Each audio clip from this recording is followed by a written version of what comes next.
But Brandon, let's move on into our next topic, and we're taking a look at, this is the first time I believe we've taken a look at this team since we did our preseason preview about them when we looked at the SEC, and that is the Tennessee Volunteers. And what we're looking at today is basically Butch Jones. I mean, this is a team that can't score a touchdown on offense. They've lost their last two, got demolished and shut out by Georgia, lost to South Carolina, should have lost to UMass, pulled that win out of their butt, and lost to the Florida Skaters in a game that they probably should have won 26-20. Hasn't been a good season for the Volunteers. And instead of talking, Brandon, about should Butch Jones be fired, will he be fired, I got a different question for you. I'm just going to cut the chase, screw the middleman. Who should replace Butch Jones at Tennessee? Give me a name. Who should be the new head coach for the Volunteers? Well, this is not going to be a surprise to anybody who watches this, just because I've mentioned his name multiple times before, only because I feel like it makes the most sense for him and then also for the program, and that's Les Miles. I feel this way because Les Miles has been in this SEC system for a long time. He's currently in the booth with Fox Sports, I get that. But I think he would so easily come out of retirement if Tennessee wanted to entertain the thought of bringing him on, because he wants to find a high-profile job yet again. And let's remember, in 11 years, he was 114-34. It's a pretty darn good coaching record. Now, someone might be leery, and Tennessee might be, but I think they're leery right now of the guy they've got, and that's Butch Jones. It's Les Miles. The offense at LSU, his last couple of years, wasn't great. He got a lot of flack because the offense couldn't score points. Defense great, offense couldn't score. Didn't matter that the defense was as good as it was. But I think if you could bring in Les Miles, guy who has been, called the Mad Hatter for a reason. He is really good at what he does. His defenses have been phenomenal. Tennessee doesn't know what that is right now. And I think that he would be able to bring in some great recruits. He's a high-profile name. Tennessee needs some life, again, in that program. Who better than Les Miles to bring that life back to the Tennessee Volunteers, back to that stadium? I think the fans would be excited. I think he would give them hope and promise. And it would be a guy who's got a proven track record. This isn't just somebody who was an interim, did well as an interim, now he's, coming in and we'll see what he does. He has proven himself time and time again in this conference, in the SEC. He knows how to coach. It's not like, SEC. He was over in the Pac-12 where they play their games after everyone's gone to bed, and he was doing pretty good. Had a couple of 9-4 seasons. No. He was at LSU where they won, where they did very well. Les Miles has got to be a guy that Tennessee looks at. If they don't, what a shame. You took my guy. You took the guy. And I'm sorry. Really, what I'm just sorry. You said everything that I was going to say about I'm Les sorry. Miles. We should have planned that better. The main reason why Les Miles would be the first one I call is because he knows the SEC. He knows the culture. He knows how to compete with a Nick Saban program. He knows what it takes. Now, is the reason he's the Mad Hatter, is he going to do things sometimes that when they don't get a fourth down on a fake punt, you go, the fuck you doing? Just punt the ball. Is he going to do that? Yes.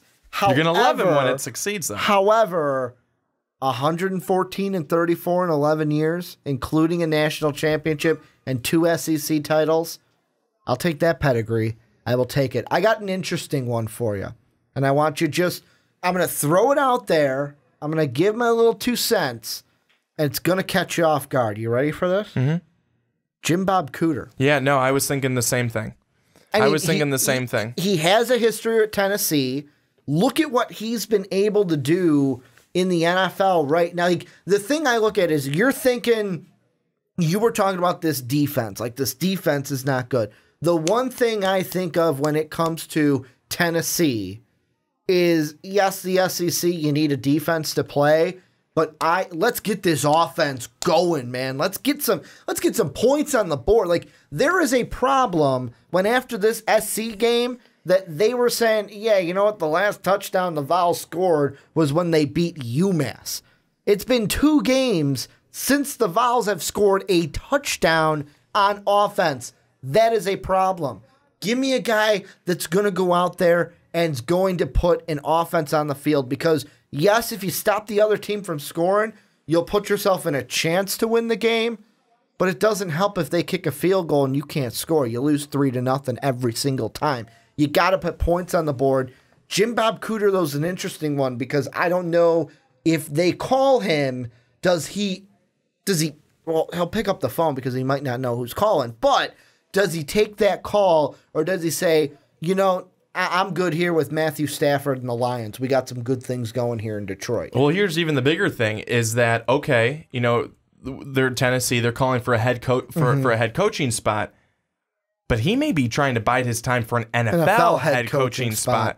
I mean, right now he is. They're doing some really good things with Matt Stafford because before he took over that offensive coordinator spot with the Lions, things were not the same. Matt Stafford was not the same. He was not the $25 million a year guy that he is right now. And Matt Stafford is good. I mean, he's a great quarterback. Do I think that he is the one who should be getting paid the most out of any quarterback in the league? No, he shouldn't, because there's guys better than him, but he's a very, very good quarterback. That wouldn't happen without Jim Bob Cooter. That offense, that Lions offense, which, you know, couldn't beat the Saints, is really, really good. They always come back, thanks to Jim Bob Cooter. They're always the cardiac cats, always coming back and didn't help that their defense didn't do some great things either. When they made it 45-38, did not help that punt return was fumbled. Whatever. That's not the point.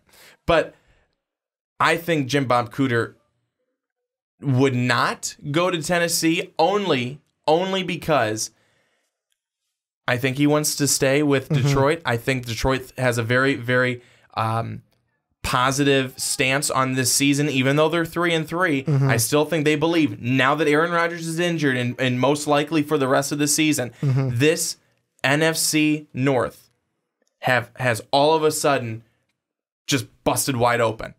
And a lot of people may say, oh, the Vikings, it's going to be theirs to win. I don't be so sure. It's the Vikings and it's the Lions. And who's going to win that? And I know that Packer fans, if they were listening to this, would tell me to screw off. But you're just not the same. Don't matter. You got Brett Hundley. They think that the Lions do. That they have a very real shot.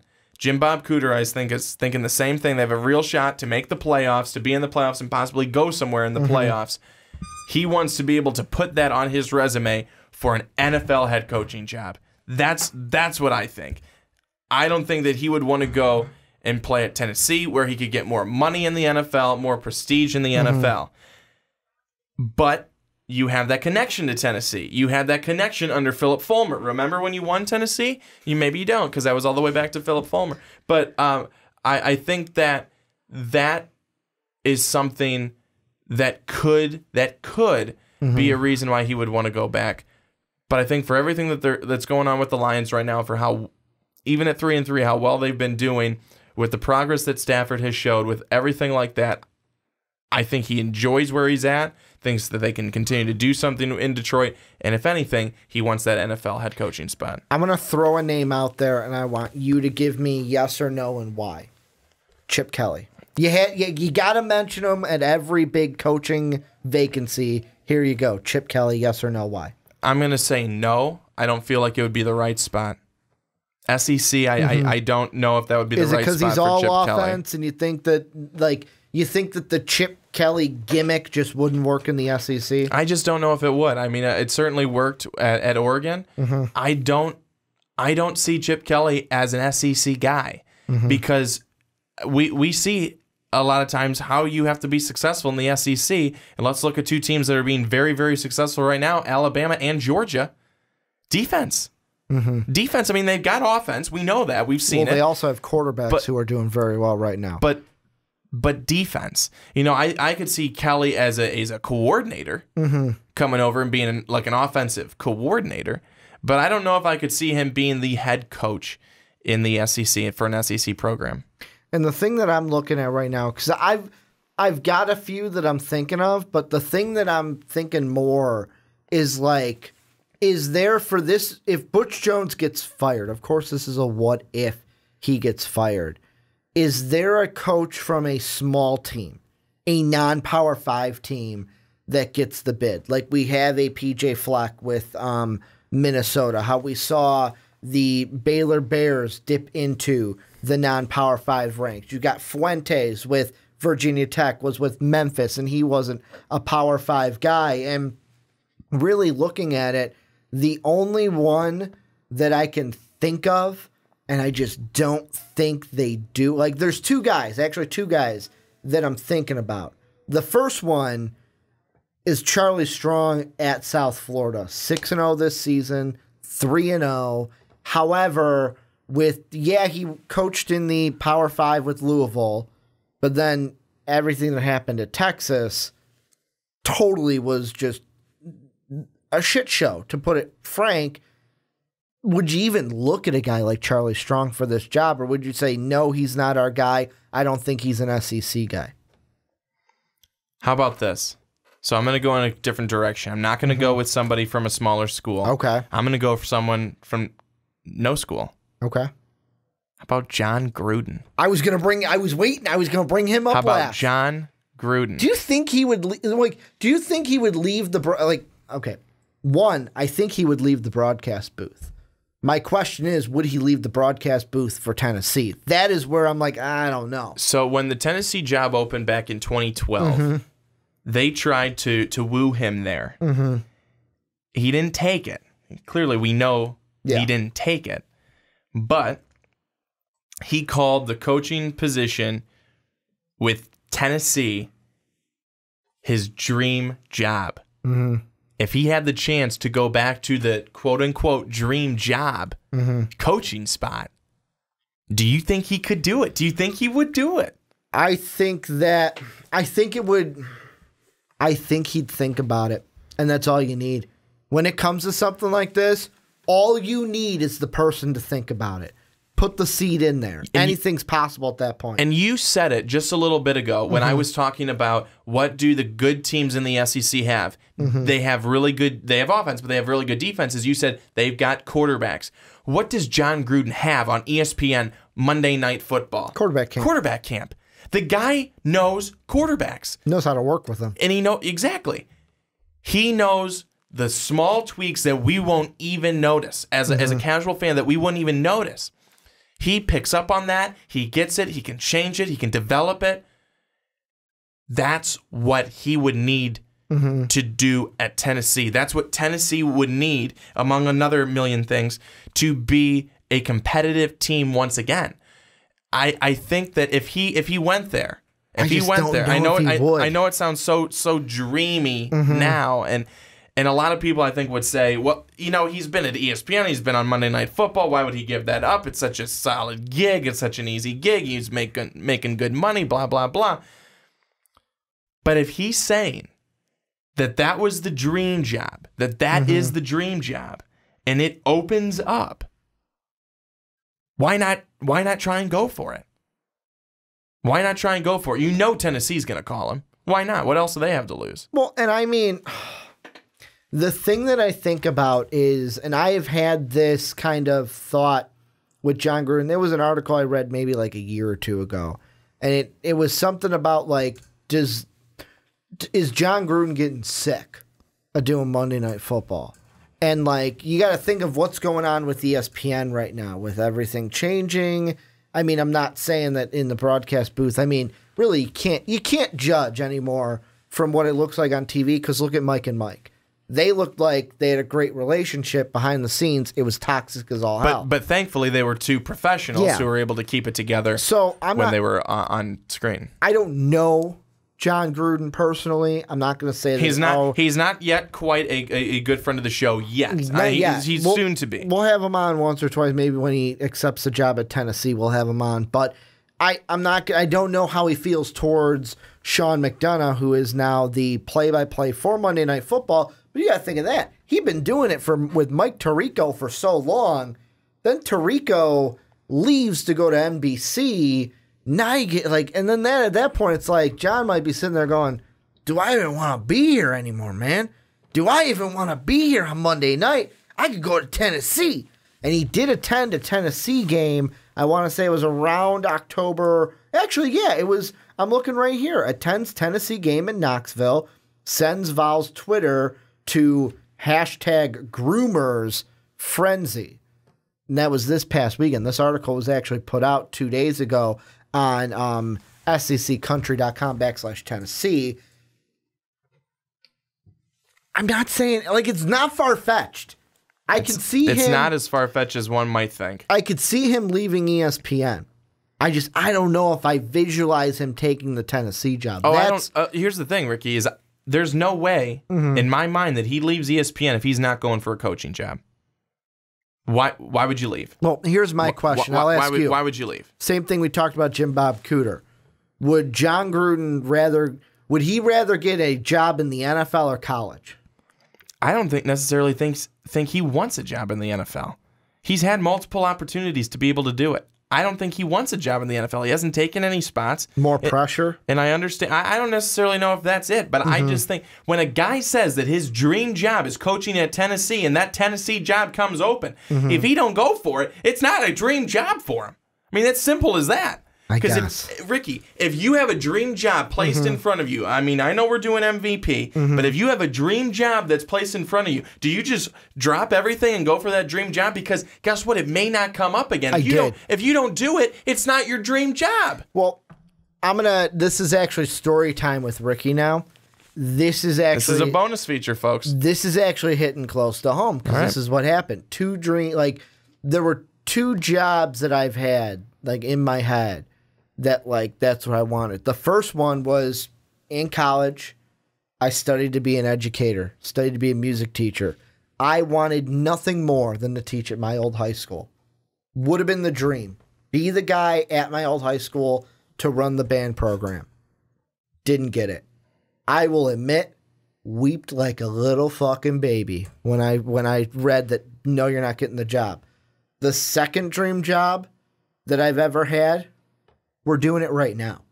We're doing it right now. And of course, it's not the full-time thing, but I have basically pretty much dropped everything to try to do this. And that's why, like, bringing it back to what you said, where it's like, and what I said earlier, the thought just needs to be there. You put the thought in Gruden's head, that's all you need. Because most people make their decision very quickly. Like, people who sit there and go, I'm going to think of the options, most of the time, your first reaction to it, yes or no, is the one you go to. The people that just think about it, most times it's, I just want other people to reaffirm that I'm making the right choice, that my gut is the right way. But more times than not, you're going to go with your gut. You're going to go with your first choice. Well, I was going to say the same thing, is that people, when they want to take it and look at it and think about it, they already have, like you said, they already have an idea in their head. They already are leaning one way or another. It's very rare when people are on the, like, literally down the middle on the fence. I find that to be rare. People are leaning one way or another. Maybe not very far, but they're leaning more one way or another. And they need to take a look and see, okay, pros and cons, positives, negatives. And then a lot of times that reaffirms what you're already thinking. But you already have an idea in your mind of what you want to do. And for John Gruden, it would very much surprise me that if the Tennessee job came available, and right now a lot of things are pointing to it will be coming available at some point, whether it's during the year or after, that it will be open. And at some point, that athletic director will go to John Gruden and say, John, how you doing? You've been great. You've been great on Monday Night Football. He'd be the first call. First call out of the game. You've been great on Monday Night Football, but how about you come and you be great for Tennessee football? I mean, that's the call you have to make if you're that athletic director. Otherwise, you're just a goof. And plus for the school, I mean, recruiting-wise, it'd be a great move because, like, that's kind of like the move that Illinois was thinking with Lovie Smith. And that's worked out just swimmingly. Well, I mean, on the field, not, but I mean, not at all. He has brought in some recruits that did good things in high school. But I want to throw out one last candidate, and this is one that we don't have to go long on. Let's say John Gruden says no. They call John. John says, no, I'm staying with ESPN. I want to ask you this. If Kevin Sumlin gets fired, does Tennessee look into bringing Sumlin over to Tennessee where it's like, hey, you can stay in the SEC. We know that you're basically an 8-8 guy. You want to get over that hump. But the good thing about our side, you don't have to see Alabama until you get to the SEC title game. Do you think if someone gets fired, he could be someone Tennessee looks at? If he was sloppy fifths, that's how I think that would ever happen. He's not a number 1 guy. He's not a number 2. He's not a number 3. If they couldn't find anybody else, that's maybe who they would go with. So you've seen what Kevin Sumlin's done. He doesn't have the record that screams, I'm going to be a winner. Give me your top 3, the 3 guys that you call in order from first being the first call you make, third being the last call you make. Number 1 would be John Gruden. Number 2 is Les Miles. Number 3 is Jim Bob Cooter. I'm going to differ from you a little bit. The first one's John Gruden. The second one's Les Miles. Boom, boom, 1, 2. The third one is going to shock you. It's a guy we have not talked about. Major Applewhite. I go to a guy, smaller school, I know that basically he's taken what Tom Herman had already built in Houston. I like what they're like out of the lesser Power 5s. He to me is the king of everything because I don't think that Charlie Strong even gets an offer, and I don't think there's any non-Power 5 coaches that have the pedigree to do it. But that's the third call I make. If I need a fourth, then I'll put Jim Bob Cooter. I just don't think Jim Bob Cooter is going to leave the Lions to come to college. I think he wants to stay in the NFL, go for a head coaching job. Any final thought before we push it on to them? Absolutely. This all comes down to John Curry, who is the athletic director at Tennessee. He's only been the athletic director since February 28th, 2017. What he does is going to be huge because this is going to be big on his reputation. And if he's going to get rid of Butch Jones and he's going to say, all right, Tennessee football, we're going to start over here. We're going to bring some excellence back to this program. He needs to make a splash. That's what he's going to be looking to do. How big of a splash is he wanting to make? You have to go for that number 1 guy. You have to make the call to John Gruden. Whether or not they come, you have to make the call to Gruden. You have to make the call to Les Miles. You have to go for these high-profile guys. You have to do it. If you're truly committed to going back to Tennessee success and excellence, that's what you have to do because you need to keep your job and you need to try and make that splash. John Curry, new guy, he needs to make a good impression on the rest of the fans. Even though he's the AD, he needs to make a good impression for his boss. You know who else did the same thing? The exact same thing? Athletic director Josh Widmer at Illinois. Came in, first thing was the football program. I'm going to get you guys out. I'm going to get my guy in. Hired Lovie Smith. Basketball, we saw it this past offseason. John Grosh, you've been great. Going to get you out. I'm bringing my guy in with Brad Underwood. And we're sure hoping that you didn't have anything to do with that NCAA scandal back at your old school. We're crossing our fingers hoping because I don't need that coming over to the Illinois Fighting Illini. But this is what you guys come in. Let us know. First off, do you think Butch Jones is getting fired? I think we can say yes. I think that's a foregone conclusion. But also tell me, who would you guys, and Tennessee fans, who would you want to be your next coach? Who would be your pie in the sky? And then who would be your realistic coach to take over the job for the Volunteers? Let us know down below in the comment section.